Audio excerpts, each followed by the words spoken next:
يابا بتعرف انه في ناس لليوم ما بتعرف انه في على كتافنا ملائكة؟ جد بتحكي؟ احنا في ملائكة على كتافنا؟ تفضل، هيو بيعرفش. يابا في ملائكة على كتافنا وبكتبوا أعمالنا، وهذول رحمة من ربنا، ركز على هاي الكلمة. طيب يابا ليش بكتبوا اعمالنا رغم انه ربنا بيعرف كل شيء احنا بنعمله؟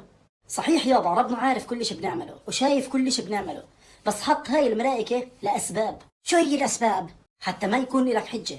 يعني يوم القيامة يا محمد لما ربنا يحكي لك هاي أعمالك ما راح تقدر تحكي لا مش أعمالي، لأنه هاي الأعمال مسجلة وبشهود. ثاني شيء عشان تعرف إنك مراقب، وقبل ما تغلط تتذكر إنه ربنا شايفك والملائكة اللي على كتافك برضه شايفينك. وثالث إشي يابا حتى يعطينا فرصة. وكيف يعطينا فرصة؟ يعني لما تغلط الملك اللي على شمالك ما بسجل السيئة فورا، بالعكس يابا بتأنى وبستناك تستغفر وتتوب.